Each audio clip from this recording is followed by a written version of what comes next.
Hello and welcome to Invisible Hate. I am Saadia Khan. And I'm Asad.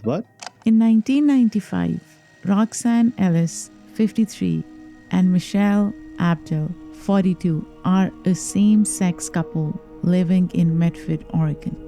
They run a property management company and are involved in their community, particularly in their activism for gay rights. On December 4th, 27-year-old Robert James Ackermont sets up an appointment to view a vacant apartment. He meets Ellis at the complex and is shown the apartment. A few hours later, Ellis calls her partner, Abdel, to say her car won't start. Abdel drives to their location to give the car a jump. Instead, she finds Ellis detained. Ackermont blindfolds and gags the two women, binding their hands and feet with duct tape.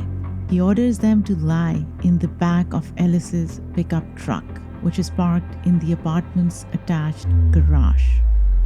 He shoots each twice in the head, execution style, and abandons the truck in a nearby parking lot. This is Invisible Hate.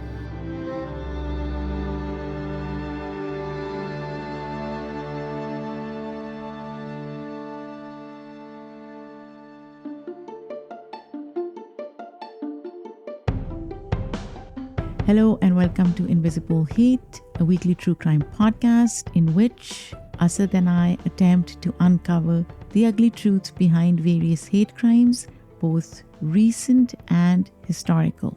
That's right, Sally. Many of the cases we discuss involve crimes committed against minority groups. Our goal is to determine through a discussion of the nuances and complexities of these situations whether or not they should be considered hate crimes. We'll get deeper into today's case in just a moment. Before that, Saadia, how was your week? I said my week was fine, but my day, let me tell you. Oh, what's happening? So, I am a huge fan of Apple Podcasts. They've been our biggest allies. They feature immigrant podcasts on the browse page, and they're always very complimentary. But you know what, Asad? Their Apple Podcast Connect setup is so messed up. What does that do? That's basically where you access your shows. You can look at analytics. You can make changes. Oh, like for podcasters. Okay, yeah. Behind the scenes. Okay. I kid you not. I was trying to set up subscription for our channel. We have an Immigrantly Media channel on Apple Podcasts now. And it's taking me so long and it's not working. And every time I reach out to support, they send me some crazy stuff to work on. And every time I work on it, it still doesn't work out. Oh my God, yeah. So it's been so frustrating. It's a simple subscription platform. Come on, guys, make it simpler for us. Yeah, I feel like a lot of these big corporations, their customer service either is non-existent or they send you some, AI generated response is very bad. And it's very frustrating. I remember, Saadia, maybe 10 years ago, I was having trouble with my email and I was trying to get in contact with Google and there is no customer support for Google. And so, I had to go without my email for like 3 or 4 days, which in today's world is like absolutely ridiculous. So Crazy. Yeah, totally. So yeah, the power that these corporations have and then the lack of support, it's very frustrating. So I'm sorry that you're dealing with that. Yeah, I'm sorry too. Missing out on all the subscriptions that are coming your way. So people can. So let's make this into an advertisement. So people can now subscribe to Immigrantly to get stuff. Yeah, so they can basically go and subscribe to Immigrantly Media. We have a channel. Right now we have 2 shows. Hopefully we'll have Invisible Hate there eventually, but we'll also have Nationally, which is releasing on June 6th. So that's our 4th podcast. Yeah, so really excited about that. So if you haven't subscribed, just go and subscribe to Immigrantly Media and subscribe to Refilion's podcasts as well, because they are incredible. Nice, very nice. So, Saadia, should we get started with the case then? Yes, absolutely, Asad. The real estate company's appointment book shows that Ellis has an 11 a.m. viewing the day she disappears. But there's no client name listed.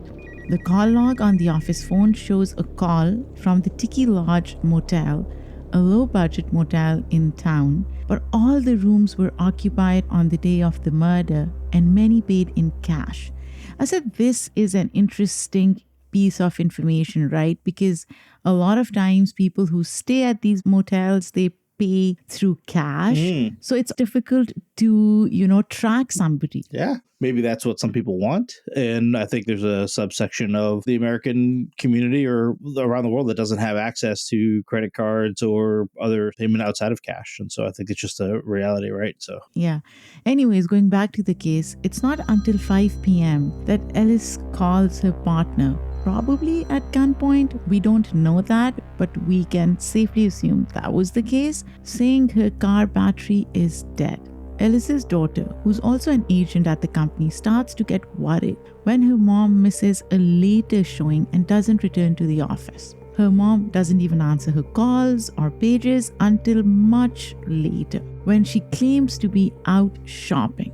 Suspicious, the daughter heads to the apartment complex where the morning showing was. She happens to see her mom's pickup truck leaving the complex and begins to follow it, honking and flashing her lights. The truck pulls over, but then abruptly speeds off. oh, this is really messed up. Yeah, right? crazy. And this is 1995, I think you said. And Yes. so, yeah, no cell phones. It looks like they had a pager, which do you think our audience will know what pagers are? Did you know what a pager is, Saadia? I do, but our audience, I said, I'm not sure. If they're Gen Z, then they don't know what pagers are. Yeah, our Gen Z audience, for you to let know, pagers were these little devices you would go to your phone, you would type in a number and then type in a message, and it would come to this device that you would have on you, kind of early versions of texting. And then essentially, you're paging the person, and that person would then go to a phone to call you back. And so, yeah, they were called pagers. I said maybe you could create a TikTok for them. Yeah, that's a good idea. Anyways, going back to the case, back at the complex, the daughter locates Abdul's car, which is unlocked and has her valuables inside. At that point, she calls the police. Law enforcement searches the rental apartment, but there's no blood nor signs of a struggle. They take statements from residents at the apartment complex and are able to draw a sketch of a man who had been seen going in and out of the vacant apartment. Another witness who spoke to a man that was parking Ellis's truck contributes to the sketch. The women remain missing for 3 days. Wow. Eventually, a cable repairman out on a job notices and reports the missing truck to the police. It's in a parking lot 3 miles from the apartment complex. Oh my goodness. So he just happens to come across it? Yeah, apparently so, Asad. The crime is well publicized, so I suppose everybody is on the lookout. Yeah, makes sense. Yep. Blood had also dripped through the undercarriage of the vehicle. Ooh. Inside the truck are the bodies of the victims, covered by drapes and cardboard boxes. There is no evidence of a sexual assault.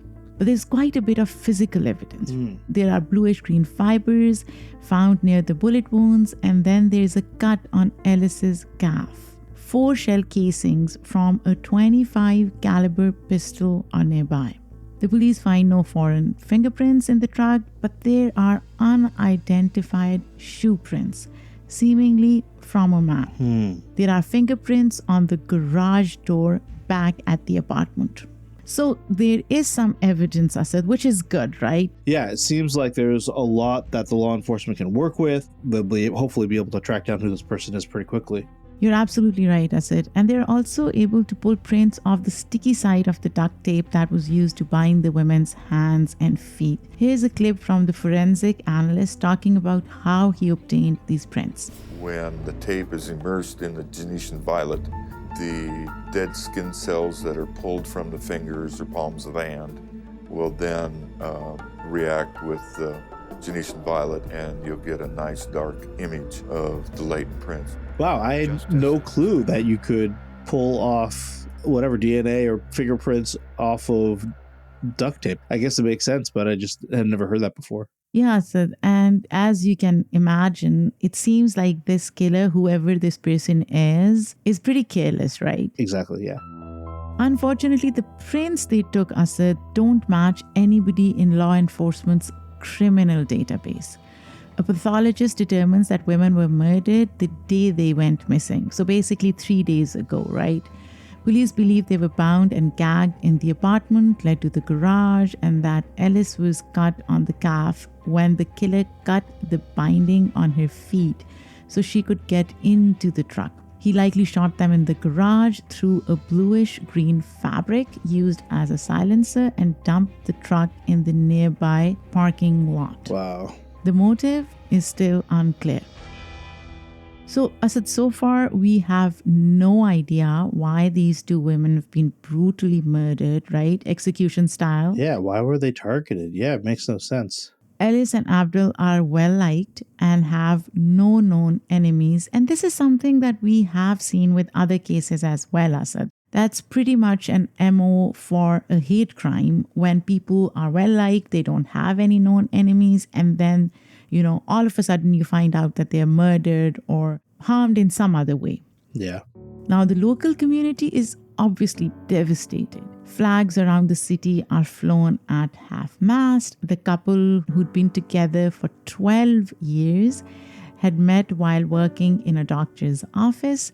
They relocated to Medford from Colorado Springs 5 years prior in search of a more progressive atmosphere. So, Asad, I can vouch for this. Colorado Springs is a pretty conservative town. But anyways, they move here for a progressive place and unfortunately they're murdered.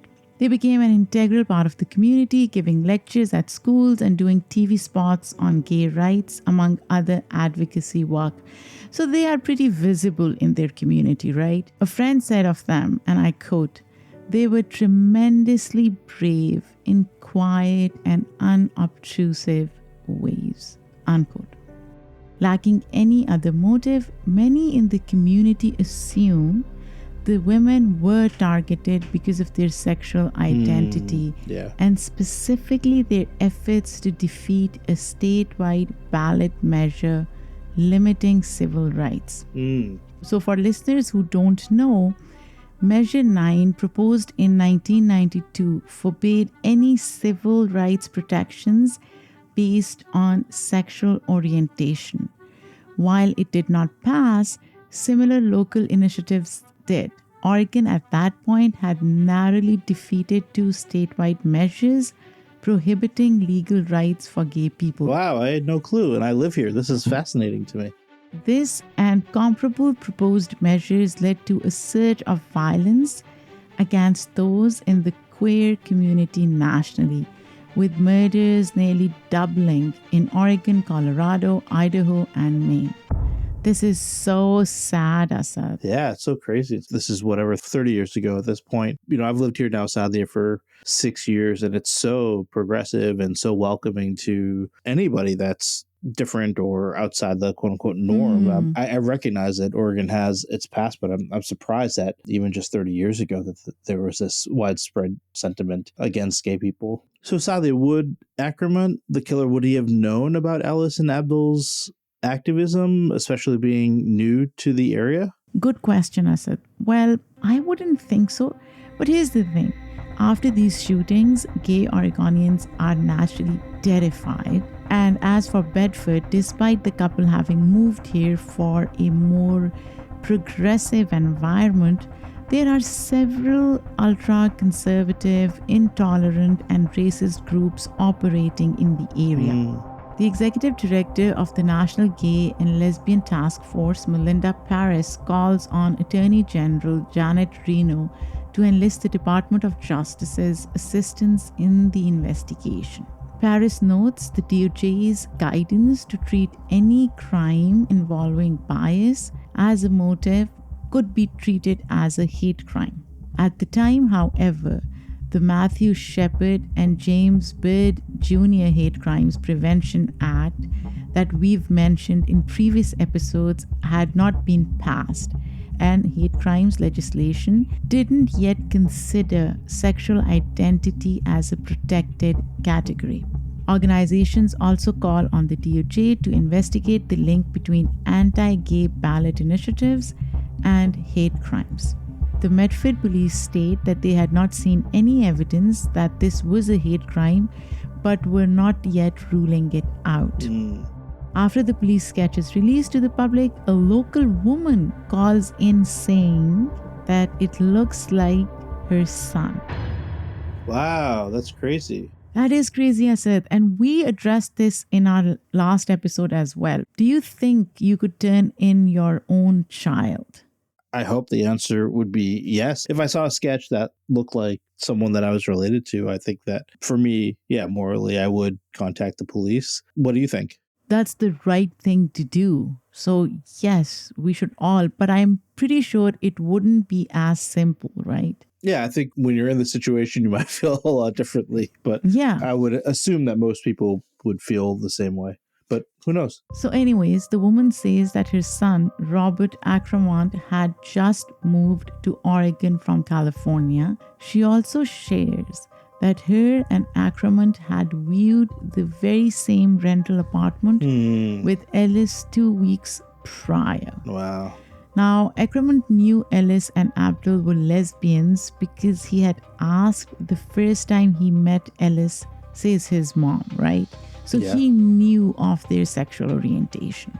Furthermore, her other son manages the Tiki Lodge Motel where a call was placed to the real estate company the day of the murders. She knows her son recently left for California but is not sure exactly where. Police pursue this lead and find that the prints from the garage and duct tape match Acramont's prints from an old security job. So they have the guy, Asad. They issue a warrant for his arrest.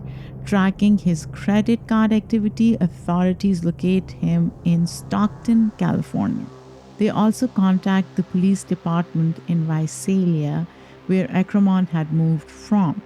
They find out that he's also a suspect in an October disappearance and suspected homicide of another man, Scott George. So he's on a little murder spree here. Wow. Yeah, I said the plot thickens. And that would have been a couple months before because this happened, I think, in December. So Right. you're saying in October he potentially murdered someone else. Wow. Interesting. So you're right, he is on a killing spree here, right? Yeah, totally. And across the country. Right. A SWAT team arrests Acramont on December 12th, a mere 5 days after the bodies are found, which is great. He immediately admits to the murder of Ellis and Abdul, as well as the man in California who was a family friend and his drinking buddy. Wow. Oh, so sad. This is so messed up. He states that he wants to be killed by lethal injection. So he thinks that he will be granted death penalty. So he's already thinking about it, right? thinking about it and sharing options, etc., etc. The outright confession seems suspicious, right? Yet police find a taser, duct tape, 25 caliber gun, handcuffs, and books about murder in Acramont's possession. Also, a homemade silencer made of, guess what? But Bluish green scrubbing pads. how does one even go about making a homemade silencer, especially in 1995? This is like pre-internet. I don't know, Asad. I've never made one, so I wouldn't know. So wild. And by the way, there's blood on the silencer matching both victims. Okay, makes sense. The shoe prints are also a match for Acramont, so they have the right guy, right? Yeah, it seems pretty clear there's a lot of evidence connecting him to the crimes. He confesses, probably because he wants to brag about having done it. Who knows? We've seen this before, why people confess.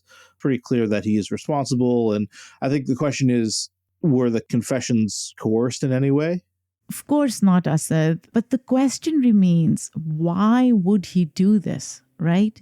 Now, his stated motive, by the way, changes repeatedly, both early on and years later. At first, he says it was an intended robbery. He thought Ellis would have access to tons of cash. By the way, this does not make sense to me. All the evidence points to something else, right? And he claims that when she didn't have money, he planned to force her to write a business check calling Abdul for the required second signature. And on realizing the check would draw too much attention, he abandoned the plan. But why would he then kill them, right? I mean, none of this makes any sense, and why he decided to steal from them, why he would request a check. None of this makes any sense to me. Yeah.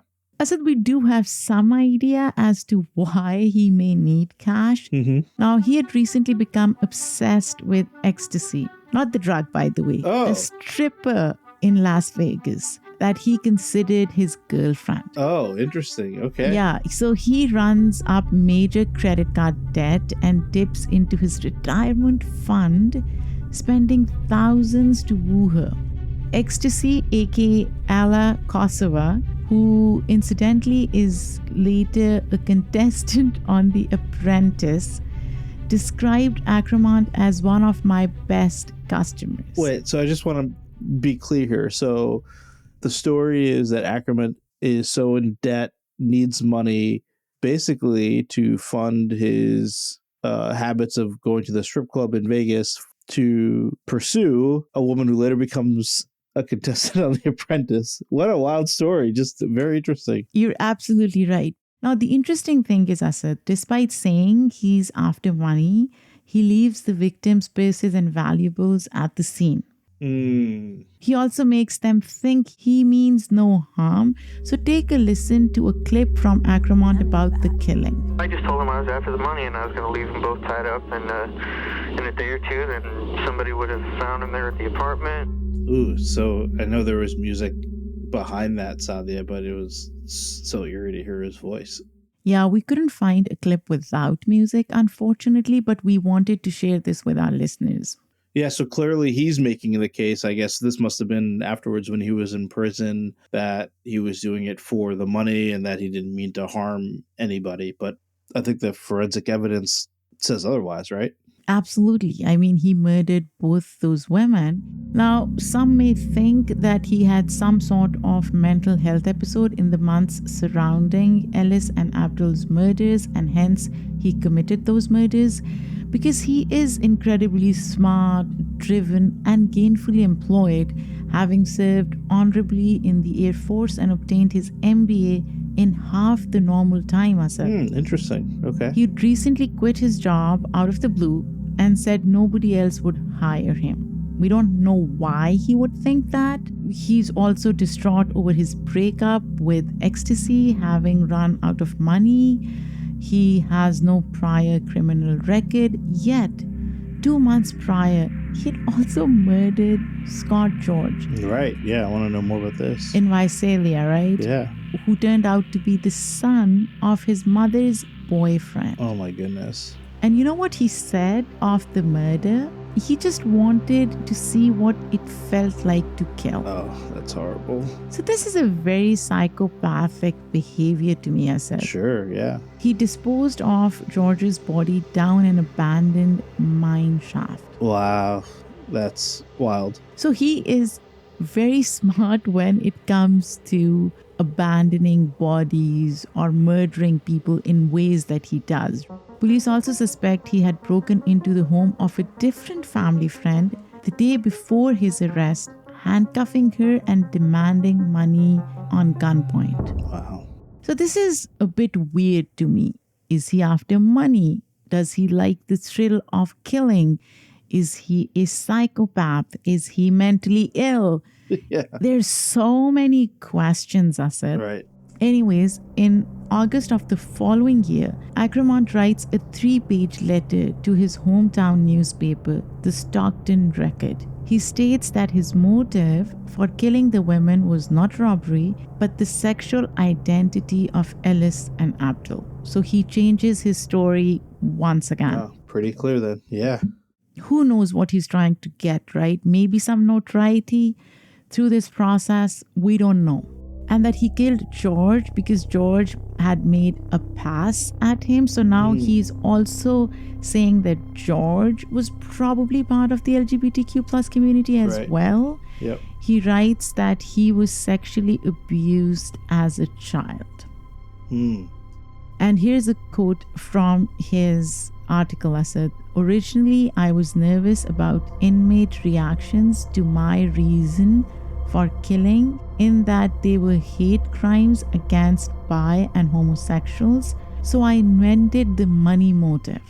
Now I just don't care what people think, including the jury. They can kill me for all I care. I've never liked life anyway. Unquote.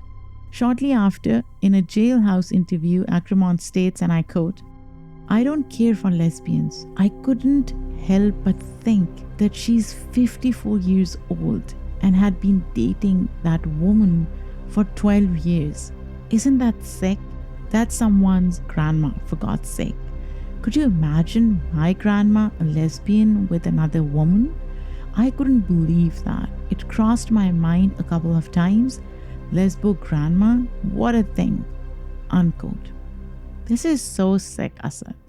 Yeah, it's a really disturbing. I mean, he dehumanizes lesbians and gay people and thinks that they're others, right? And unfortunately, this is, indicative of how a lot of people think. It's really sad. And Asad, what's even more bizarre, he clarifies he has no problem with bisexual women, but can't deal with lesbians and bisexual or gay men. It's crazy. Anyways, law enforcement is still skeptical of his motive. Oh, interesting. I wonder if he's trying to claim this new motive, thinking that the jury will find it, more palatable than attempted robbery, which also says something about society at the time. So I said, we don't know why, but we know that Akramant is consistently unremorseful, right? He doesn't care. He brags about the killings, joking and speaking nonchalantly. He describes murder as, and I quote, no different than shooting your chicken that just lost in a cockfight, or putting your sick dog to sleep, or shooting at tin cans, unquote. It seems like he's just a crazy guy. Yeah, there's something pretty messed up here. Saadia, there's just so much to digest about this and so much that is so disturbing. I do want to know more about what happened, and I also want to know more about the trial, if there was one. But before we do that, let's take a quick break. We'll be right back.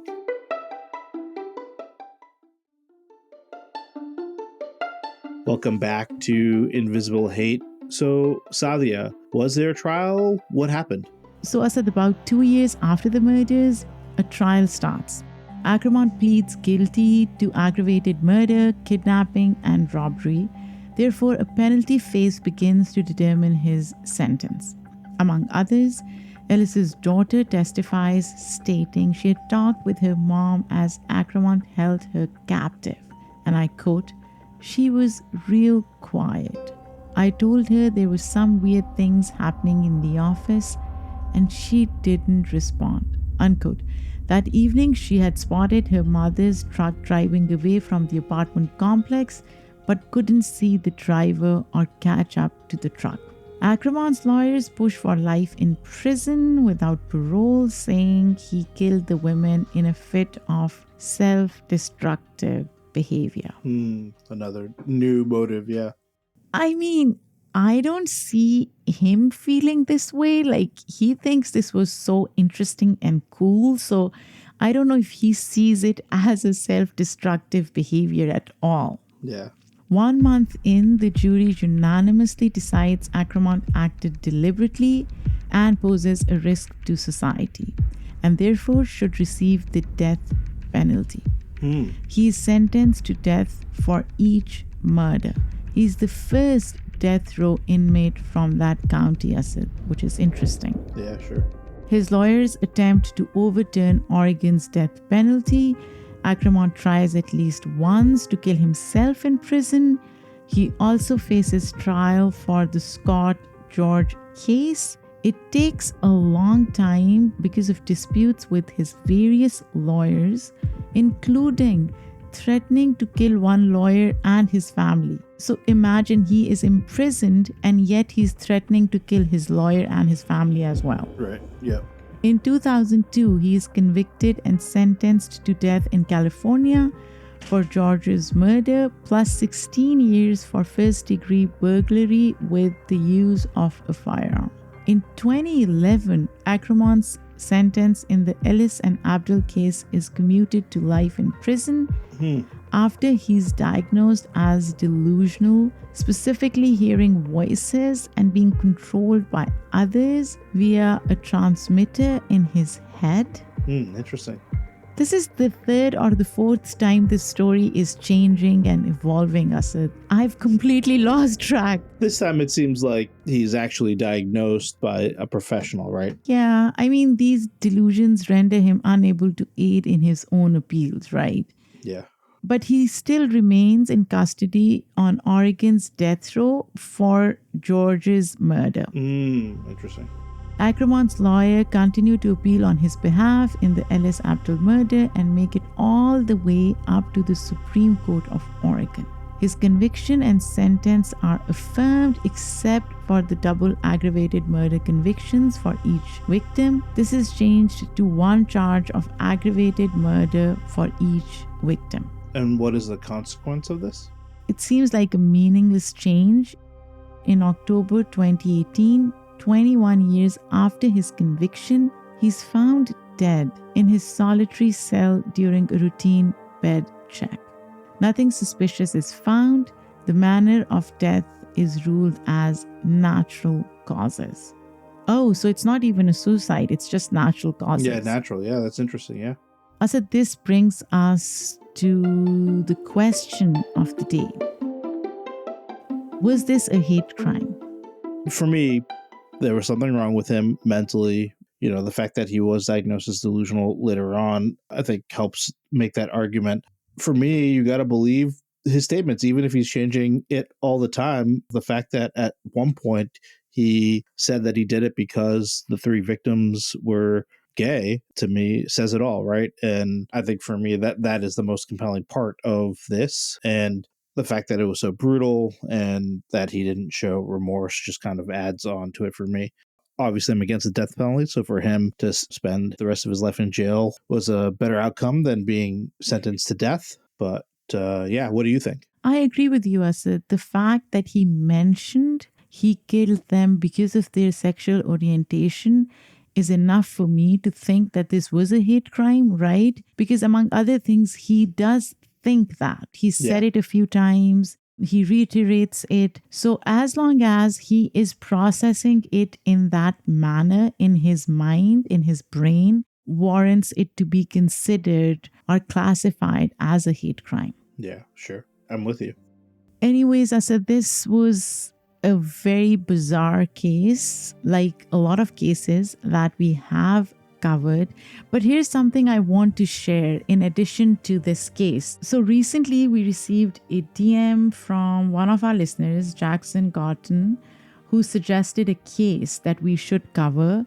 The case that he mentions is of Brandon Tina's murder. And I am so glad that he mentioned that case. I looked into it and hopefully we will cover it at some point. Every time we hear from our listeners, people who are invested in this podcast, it makes us really happy. We know that we are not talking into abyss. There is somebody else listening to us. And these cases are so important. So first of all, thank you, Jackson. And also listeners, if you have any suggestions for cases that you want us to cover, any feedback on cases that we've covered, the way we covered them, do you want us to focus on a particular area? Do you want us to be more in depth, less? Tell us. You can always reach us out at info@invisiblehatepodcast.com. With that, thank you so much for listening to Invisible Hate. If you want to learn more, check out links in the show notes about this case.